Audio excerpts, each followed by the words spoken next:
Have you ever noticed that you act like a completely different person depending on who you're hanging out with?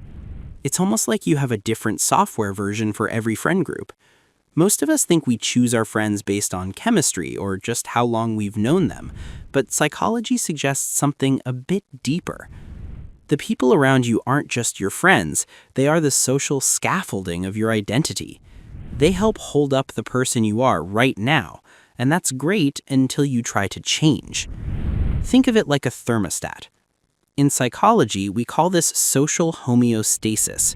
Just like your body works to keep your temperature steady, your social group unconsciously works to keep you steady.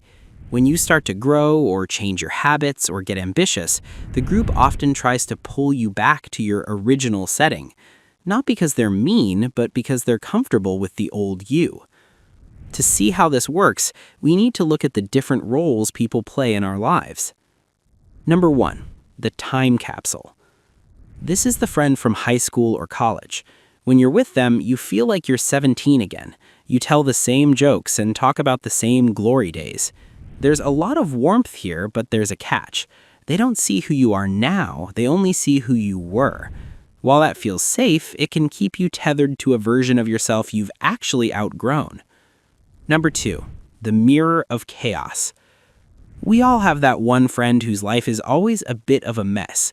You're always the one giving advice and helping them through drama. It feels good to be the stable one, but sometimes we keep these friends around because they make us feel better about our own lack of progress. As long as their life is a disaster, we don't have to look too closely at our own subtle dissatisfactions. Number 3, the validation echo. This is the friend who agrees with everything you say. If you complain about your boss, they agree he's a jerk. If you make an excuse for not going to the gym, they tell you you deserve a rest. It's a very comfortable relationship, but it's an echo. They love the comfort of your shared agreement more than they love your growth. Number 4, the project. This is the person you are constantly trying to save or fix. Psychologically, focusing on someone else's massive, obvious problems is a great way to ignore your own complex ones. It's a distraction strategy.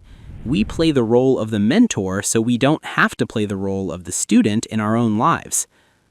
Number 5, the satellite. These are your activity friends, the people you gym with, game with, or grab drinks with. The connection is pleasant, but it's surface level. They provide the illusion of community without the risk of intimacy. They keep you busy so you don't have to be thoughtful. Number 6, the safety patrol, or the anchor. This one is tricky. These friends truly care about you, but they are terrified of risk. When you share a big idea, they immediately list all the reasons it might fail.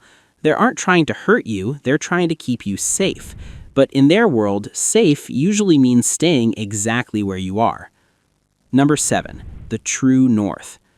This is the rare friend who has actually done the work. They've grown, they've evolved, and being around them feels a little bit uncomfortable. Not because they judge you, but because their presence is a reminder of what's possible. Often, we find reasons to stay away from true north friends because they disrupt our comfort zone.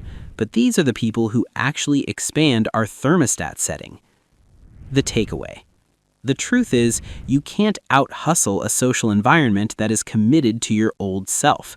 If you feel stuck, it's probably not a lack of willpower, it's just that your current environment is designed to support the person you were, not the person you're becoming. Empowerment doesn't mean you have to have a dramatic breakup with your friends.